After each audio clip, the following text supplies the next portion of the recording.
on a lot at the same time all the time. Yeah. Well, that's the job, huh? Yeah, I'm used to it at this point.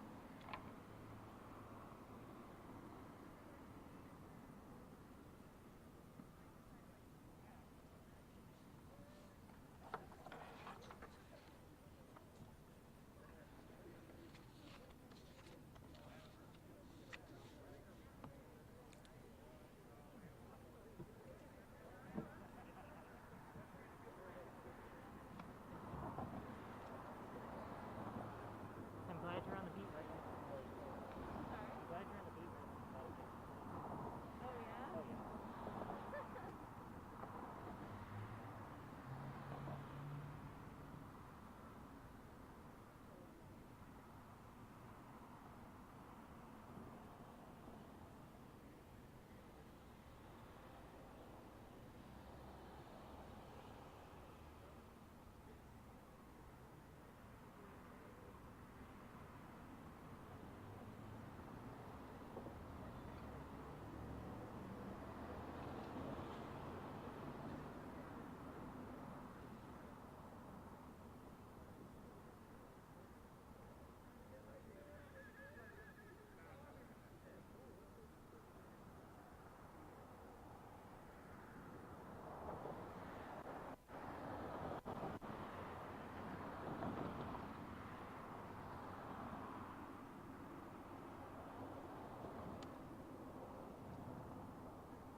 Good morning. Thank you all for joining us today. 2 months ago today, I released my plan for direct relief for St. Louis residents through the American Rescue Plan, a roadmap to recovery as we navigate the crises facing our city.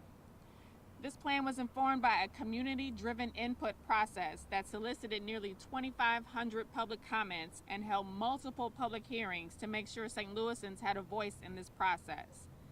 We heard from families who, despite an economic recovery, needed support to get back on their feet.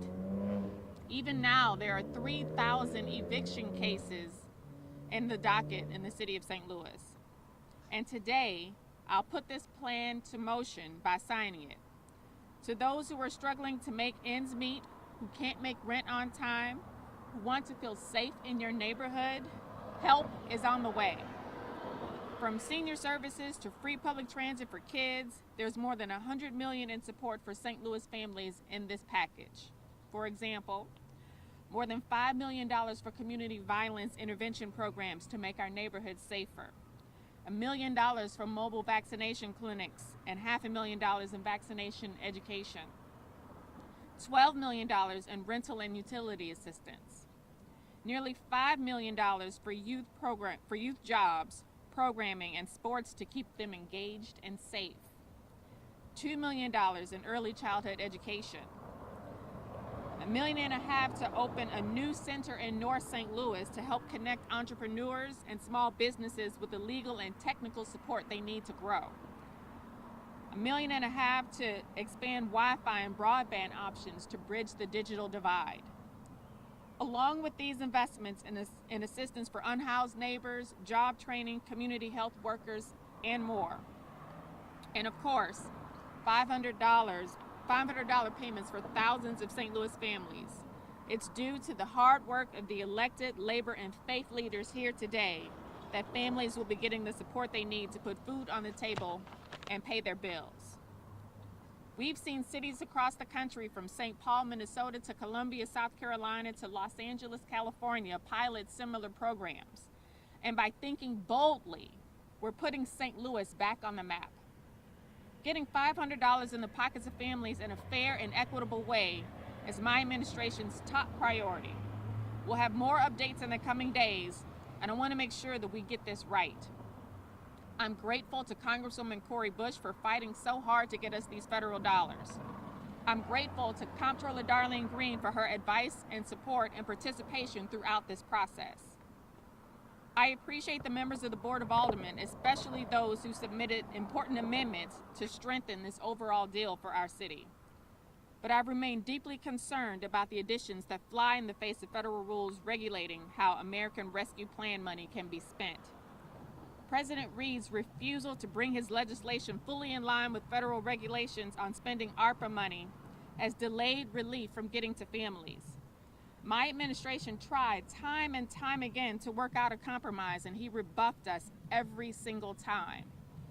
His obstinacy put St. Louis in a vulnerable position. As I've said time and time again, I will not spend federal dollars that our compliance auditors, city councilor, and comptroller say do not follow U.S. Treasury guidelines. We've tried to reach a compromise, but St. Louis families can't wait any longer. So I will line item veto the portions that have been flagged as non-compliant with U.S. Treasury rules. This power is outlined in the city charter for the mayor's use, and I refuse to put St. Louis on the hook for paying tens of millions of dollars back to the federal government. We can't just pass bills and fix them on the back end. This is hundreds of millions of dollars, and we cannot afford to get this wrong. But here's what I will do.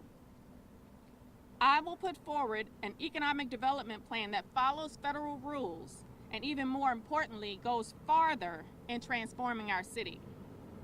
We need to think beyond just 4 corridors. See, right now we're standing on Page Boulevard, which would not have qualified for federal dollars under the previous proposal. We need to work to lift every disinvested neighborhood, not just a few streets. With the American Rescue Plan, Build Back Better grants, and hopefully a comprehensive infrastructure package, we can seize this once-in-a-lifetime opportunity to invest in St. Louis families. My administration is planning on reversing decades of disinvestment in all of North City and pockets of South City by investing not just in places, but in the people of our city. We need to invest in people so the longtime residents of our neighborhoods, the one who stuck around for years, will not be forced out. Just last week, the census revealed how St. Louis lost 18,000 residents, a good portion of those Black families leaving North City. It's no surprise that the status quo has intentionally disinvested from North St. Louis and other Black neighborhoods. But we have a golden opportunity to reverse that trend. Our communities need to be primed to take advantage of federal funds to make sure residents benefit, not just developers. That way we can retain our current residents while attracting more. We're developing a full-fledged plan on how we use hundreds of millions of dollars to reverse historic wrongs and transform communities that have been left behind. And these are just a few areas that we'll be focusing on moving forward. Affordable housing to address our housing gap.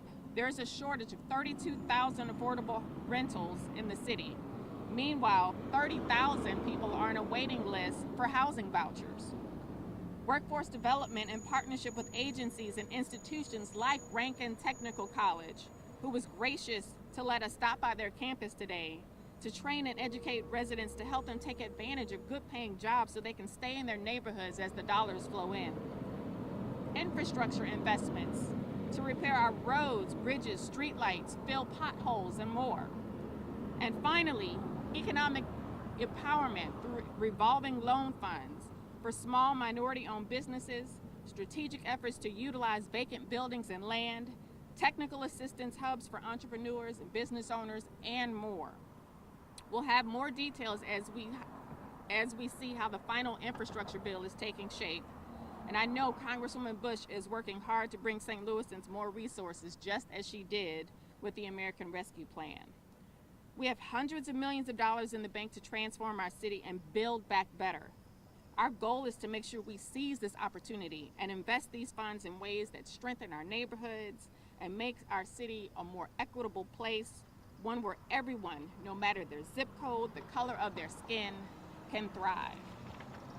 2 months ago, I said that St. Louis can't go back to normal because normal didn't work for everyone. This package is a break from the past, a break from the status quo, and we fought hard to make it happen. Signing this legislation today is the first step in a long process to transforming St. Louis in a way that benefits every resident, not just the wealthy or well-connected.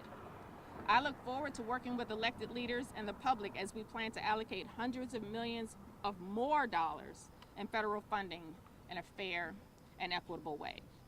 Thank you. And now, Alderwoman Tina Peel from the 17th Ward.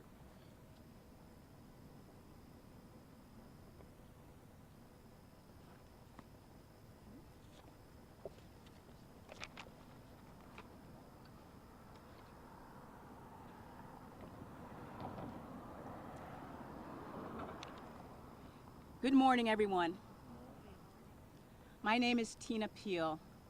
I am the Alderwoman of the 17th Ward. Today is a great day. Mayor Jones will be signing Board Bill 2, enacting $135 million in American Rescue Plan direct relief funds. Today, citizens of St. Louis will receive much needed COVID-19 direct relief funding. As Mayor Jones said, $500 of direct funds will be provided to 10,000 residents, $12 million in rental utility assistance, $8 million in emergency and shelter assistance, $1 million in mobile vaccination clinics. And there's more. In my campaign, one of my 3 principles I ran on was accountability. 4 entities in the city of St. Louis, City Councilor Matt Moak, Compliance Auditor Reuben Brown, Comptroller Darlene Green, and longtime federal advisor Jim Brown. They all determined that Section 6 in Board Bill 2 didn't follow the U.S. Treasury regulations. As such, passing this section of the bill, in which Mayor Jones will be line item vetoing, would not have been accountable. As a result, I voted present on this bill. There is much opportunity. There are a lot of great programs in Board Bill 2, as I mentioned, and there are more. Broadband, public Wi-Fi, COPS and the Clinicians Program, early childhood education, they will all be expanded because of Board Bill 2. There are more American Recovery Funds that are going to be coming, and we can allocate. We can allocate that to housing, community, and economic development. It is truly magnificent to have these funds to make our city thrive. As Alderwoman, I've already worked to generate funds for North St. Louis residents. I spearheaded and renegotiated the City Foundry Development Project, creating the Equitable Development Contribution. $1.8 million of direct funding is going to go to affordable housing repair in the Affordable Housing Trust Fund. 50% of the funds are going to be allocated to the north side, and 50% of the funds to the 17th Ward. After 5 years, if the 17th Ward does not use all the funds, residents in North St. Louis will be eligible. I am ready to do the work to invest even more as your alderwoman and as a city planner. I ran on the principles of accountability, community, and equity. The acronym is ACE. I believe when we make our decisions on these 3 principles, we make the right decision.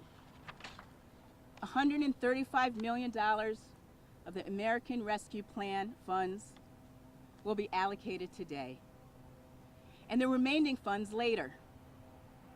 This will provide St. Louis an opportunity to transform our city, and we will build even better.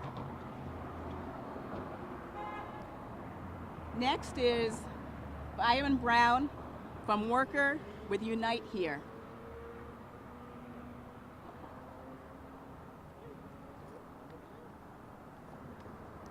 Good morning, everyone. My name is Byron Brown. I'm a resident in Dutchtown, South St. Louis. I'm also a union steward for Local 74, a food service division at St. Louis University on the college campus. I'm here, for one, to congratulate our mayor, Tashara Jones, on becoming the first African-American female to hold the seat as mayor. There's a lot of issues that we are faced with here in St. Louis, and as I expected, Mayor Jones came out the gate addressing these issues. Issues that they've mentioned, such as housing and a utility assistance, service to help small business connect to federal aid, mobile vaccination clinics, community violence intervention programs, and many more. Mayor Tashara Jones, I must also thank you for standing up for the working folks here in St. Louis. We see a brighter future with you and your team leading us. It's long overdue on transforming our communities into the great city we should be. Unite Here, Local 74, and its members stand behind our mayor, Tashara Jones, 100%. Thank you. I'm Byron Brown.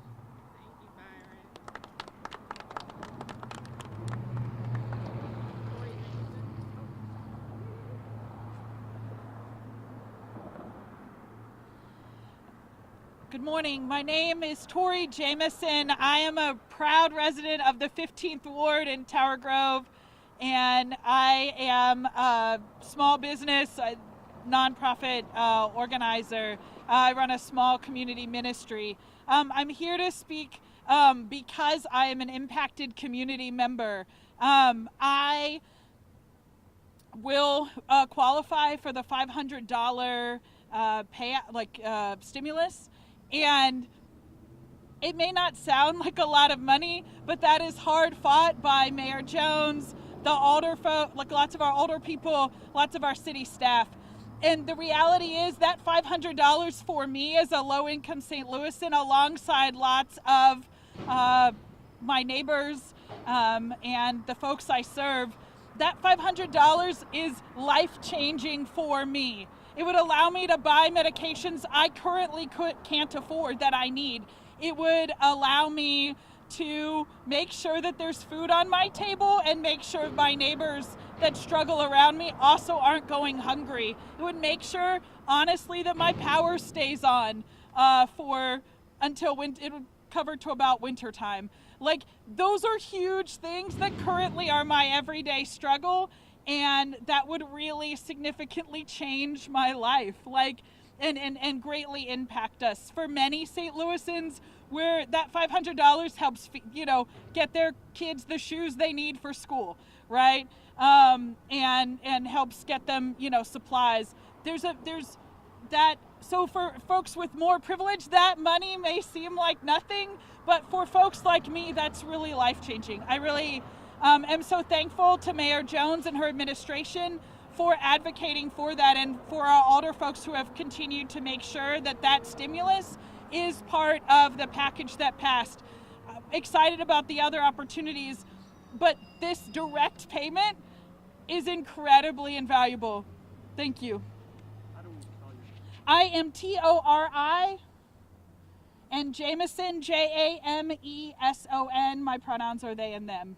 And what's the name of your group? I run Lot's Wife Chaplaincy. LOT'(S) and then WIFE and Chaplaincy. The next person that I have to speak, I'm honored to step aside for Reverend Daryl Gray.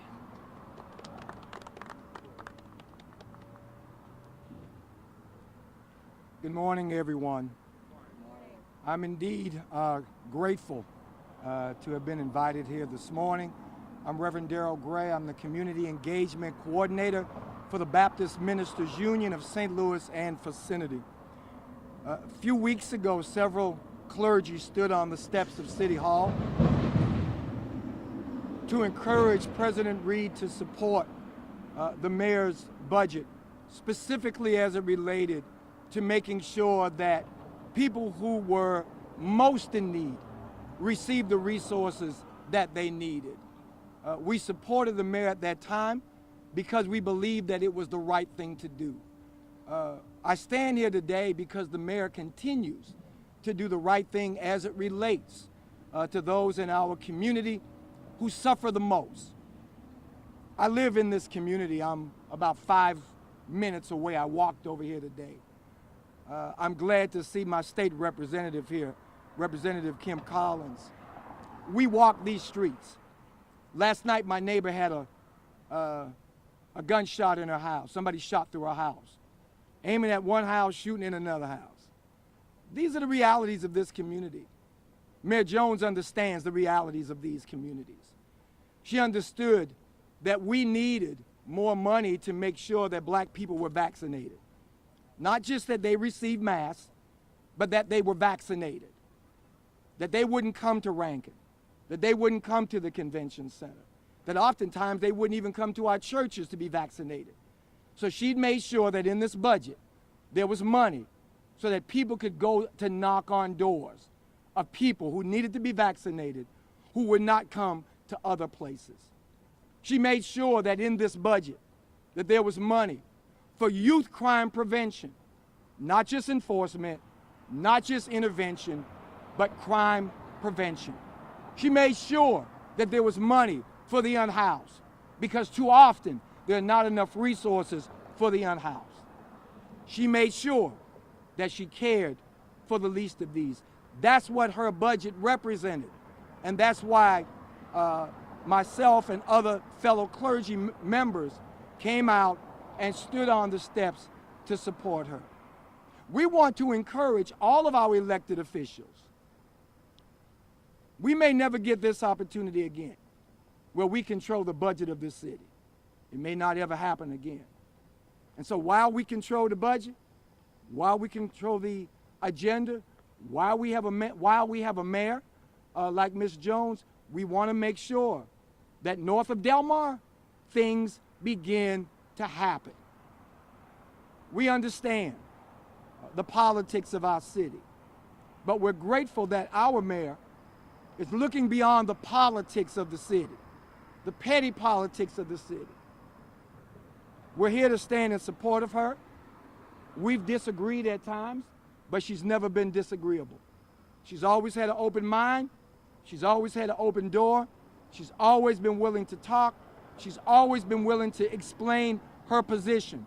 We're calling upon all elected officials in this city who are charged with caring for the least of these to be just as open-minded And so I stand here with fellow clergy to support the mayor's signing of this budget and to pledge our continued support of this mayor as she continues to make our city better. Thank you very much.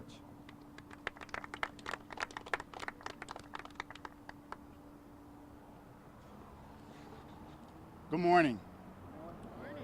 My name is Neil Richardson. I am the Executive Director of St. Louis Development Corporation, which is the economic development arm of the city of St. Louis. But most importantly, I am a resident, a lifelong resident of this city. I grew up just a couple blocks away from where we stand today, and also an alum of Rankin Technical College. So I deeply understand the impacts and the historical nature of what's happening today as the mayor is signing Board Bill 2 to provide direct relief to our residents and our businesses and our neighborhoods to give them the much needed support they need in order to survive and thrive. As we've already heard today, the disproportionate impacts of COVID-19 has really impacted our marginalized and most vulnerable residents, businesses, and neighborhoods, which has elevated the need for us to prioritize economic justice, to build a resilient economy, to respond to any of the natural disasters, global pandemics, and other economic downturns that will destroy our economy and our neighborhoods. This is even a more critical matter for the city of St. Louis, as 59% of our neighborhoods and 52% of our residents are located in census tracts with incomes that are 60% lower than the area median income in the region, as well as having a poverty rate of more than 25%. And in response to these realities, we are focused on addressing these matters head on, together, through strategic and long-term investments of human and financial capital, and bringing a physical presence to the most historically underserved communities within the city of St. Louis. We are doing this through the establishment of economic empowerment hubs, so our residents who are in the most need have the greatest proximity to opportunity. In these hubs, we will provide access to workforce development in partnership with the St. Louis Public Schools and SLATE. We will build a business ecosystem to support our small and women minority-owned business entities for them to enter, grow, and thrive in their respective industries. And we will provide residential support that will close the wealth gap and focus on wealth-building principles to ensure that our residents have access to home ownership, home repairs, and anti-displacement. Because as I said, I have been committed to this city and this region, and so has my family. And what we are aiming to do today is to ensure that the residents who have been historically here and committed to this city as anchors in these neighborhoods receive the necessary support to survive, but also receive the greatest economic benefit as investment comes to the city of St. Louis and specifically in North City. SLDC will work collaboratively with local, regional, and national partners to build on this ARPA funds that have been laid out today. But it's very important and imperative for us to understand that the foundation that we lay has to be strong. And that foundation is supported by the residents that are here. And so this board bill today allows us to move forward to securing additional funding and Build Back Better grants, our infrastructure resources, and other funding sources. So as the mayor and I are really focused on how we move this city forward, as Dr. King stated, from civil rights to silver rights. In this moment, it's important for us to remember his very profound statement that an injustice anywhere is a threat to justice everywhere. And through the signing of this board bill, we are setting the foundation of achieving economic justice for the city of St. Louis. Thank you. We do have time for a few questions, if anyone has any. Mayor, do you have any concern? I was unaware of the line item veto power, but just because of the Turner. Last time it was 15. 2002, in appropriations in the first ward. The mayor then line item vetoed the, I'm sorry, I have it written down. The mayor uses line item veto at time in 2002. You would know perhaps the board will ultimately have the ability to override. They do have the ability to override. See what happens. We'll see what happens. And Mayor, just good morning. For the layman who's trying to scratch his head and follow government, what is it that's wrong with these provisions that you vetoed? If you could explain it. So our city councilor, our comptroller, our CARES and ARPA audit consultants, and our longtime federal lobbyist or federal consultant all agreed that the provisions of the general economic development provisions that were in section 6 of the bill were outside of federal guidelines, did not fall within federal guidelines. And we can't afford to get this wrong, because if we spent those dollars in the wrong way, then the federal government could exercise its clawback provisions and we would have to pay that money back. Now, you and Lewis Reed have sort of been like Godzilla and Mothra. You've always been at each other politically. What can you say to convince somebody who might think, oh, she's just vetoing this because Lewis Reed's her rival? No, I am vetoing this because it's the right thing to do and it's within Treasury guidelines. We can't afford to fix this on the back end. These are federal dollars and we have to get this right. Mayor, on a day when we should be celebrating this progressive advancement of the COVID relief fund, we have the City Justice Center hanging over our heads. Can you address what happened again this weekend? Is there any end in sight? We've heard before that this started in the last administration. Are you pledging to make sure this gets fixed? Well, there are several things that are happening with the City Justice Center that were happening long before I became mayor. For starters, the locks have not been working. Preventive maintenance has not been done on the facility for years. And there is a culture there that has to be changed. And so we're working on all of those things in tandem, and we're being transparent as possible as we do that. So we have a backup plan in the CJC Annex, making sure that we can fix the locks as quickly as possible. But it's not just about the locks. I want to make that clear. It's about the culture of the organization. It's about the people in the organization, and we want to make sure that we are changing that culture to one that where our detainees are treated with dignity and respect, and also working with our criminal justice ecosystem to make sure we can move people through the system as well. But we're also hearing now from guards who are feeling unsafe to go to work. Is there any assurance you can give them that you've got their backs as well as the dignity of the inmates? We have been responding to the guards as frequently as we have responded to the inmates. They have our ear through the Public Safety Department, and they have used it, and we have responded. Are you just frustrated that this keeps happening and kind of overshadow some of the more progressive things you're hoping to accomplish? Well, I mean, this is part of the job, right? You got to take the good with the bad. Everything's not going to come up roses every day. And these were issues that happened long before I was mayor. And so we're going to try to address them and make sure they don't happen again. Mayor, when the vaccine first came out, I remember you said, it was a very memorable line, that we don't want it to be involuntary, like show me your papers. But now in some parts of the country, they're talking about a health passport where you would have to do just that. What is your position on that? I recently had to show my vaccine card to someone to get access to a building. So I realized that there's been a little more hesitancy than people initially thought that there would be with the vaccine. And so I think that the country is at a moment where they have to push a little harder. Would you support vaccine passports in the St. Louis area? We are looking into all of our opportunities to make sure that more people get vaccinated. And last question, what about the critic who would say, this is, I think Eric Schmidt says, this is un-American. You shouldn't have to segregate people, the vaccinated, the unvaccinated, show me your papers, and it kind of feels totalitarian.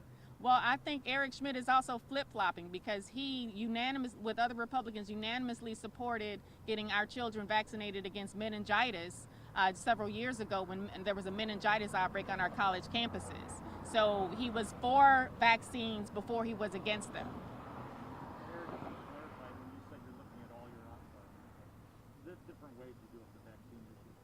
are you looking specifically at imposing some kind of health order that would require so-called passports to get in the building? I can't speak about that right now, but we are looking at all of our options to try to encourage people to get vaccinated. We need to get our vaccination rates up, especially in communities of color, because 80% of new cases, or over 75% of new cases, are African American, and we're a little over 20% vaccinated. Now, you had said previously that you're looking at regarding city employees, the idea of requiring city employees to be vaccinated. Have you decided on that? Probably not. Are you still looking at that? Still looking at all of our options. We have an incentive program going right now, and I don't have the recent numbers, but we're trying to You're trying to use the carrot before the stick. Mayor Jones, you said that you plan to develop a separate economic development plan. Is that separate from the SLDC's economic justice plan, or is that connected in some way? And how much money do you imagine would be necessary for that plan? It is connected with the previous report that the previous administration did.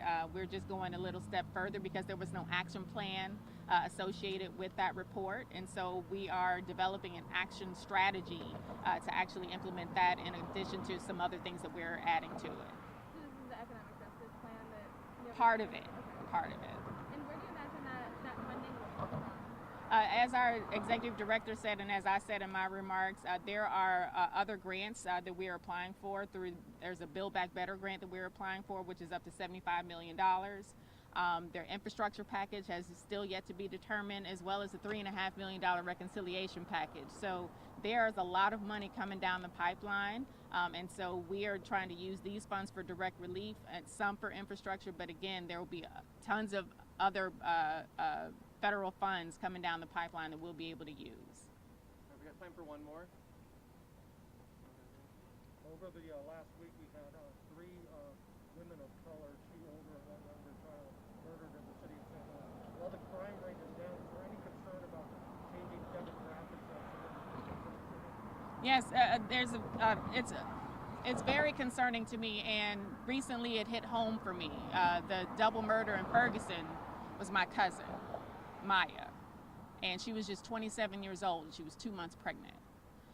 And it troubles me because we're at a point in our society where they feel like the only answer is a gun. There are more answers to solving our problems between each other than shooting each other. And so while my family is preparing to bury her, and we just lost her father several years ago, it's hard for us. It's hard for us, and I'm sure it's hard for all of our families that have been visited by gun violence. But as mayor, I remain committed to investing money in community violence intervention programs and using all of the tools in the toolbox to get our crime rates down and address violence head on. Thank you all very much. Thank you, Mayor.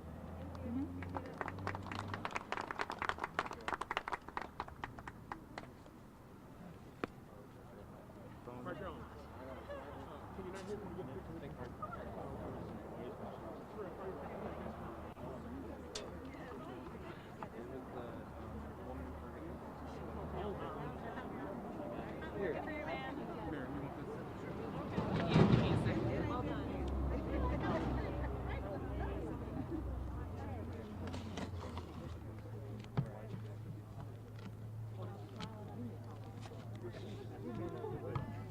I can get that.